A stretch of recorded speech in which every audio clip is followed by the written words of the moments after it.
Vous écoutez, vous écoutez le Move.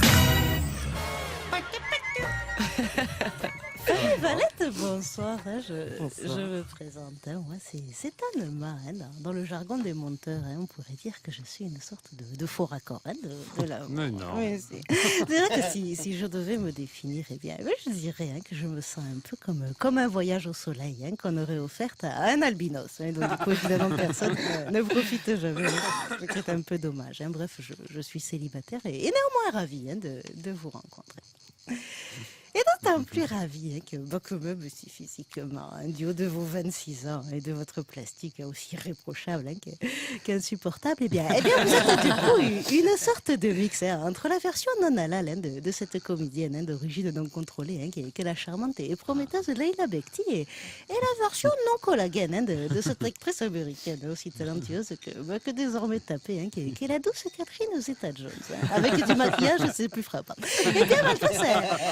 Et bien malgré cet ascendant bombasse qui avouons est relativement démoralisant pour les femmes qui, comme Goulia et moi, ont hérité dès l'adolescence de vilains ascendants vergetures. Et bien malgré ça, c'est quand même pas tous les jours qu'on rencontre une comédienne de talent qui bien qu'originaire de la région PACA, une zone géographique célèbre aussi bien pour son soleil que pour ses fachos, n'a pas hésité à se mettre en danger finalement en incarnant le rôle d'une jeune juive dans le film La Petite Jérusalem, un rôle formidable qui en plus de vous avoir quasiment révélé au grand public, vous a valu une nomination au César en 2006 dans la catégorie du meilleur espoir féminin, un prix vraiment prestigieux que la salle jury a préféré attribuer à l'une d'une femme, cette peau de citron qui joue le prof de piano, totalement muette dans le film de votre manquette.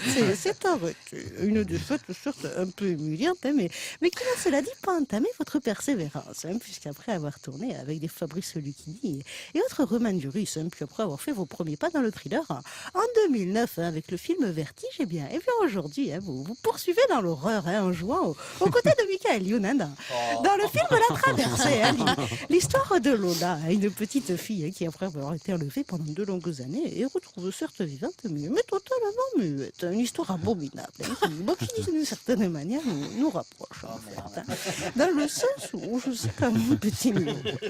Ayant été élevé moi aussi en région PACA par un père qui en sa qualité de CRS là se provoquait plus une disparition, et c'est aussi bien dans le cadre de ses fonctions qu'à titre bénévole. Et bien ça fait, je peux vous dire que moi aussi j'ai vécu de près l'angoisse abominable de la perte d'un être cher avec un certain Rushdie Bentara, un petit voisin beau comme un cœur dont j'étais folle amoureuse, mais qui hélas s'est mystérieusement volatilisé un soir après que mon père nous ait surpris en pleine partie de bilboquet dans ma culotte, qui malheureusement a été retrouvé aussi muet que lyophilisé lorsque 12 ans plus tard nos voisins ont buté sur son fémur en creusant une piscine dans le fond de leur jardin. Mais sur ces petites confidences un peu graphiques, j'en conviens, je vous abandonne. Un début du pèlerinage de la Mecque oblige, je file de ce pas tenter ma chance en Arabie Saoudite, où plus de 3 millions de fidèles ont entamé leur marche vers le mont Arafat. Donc je suis comme moi, la montagne secrète de l'amour qui est en haut. Donc le souhait finalement, celui de se faire enfin escalader, comme on dit, eh bien n'hésitez pas à m'y rejoindre.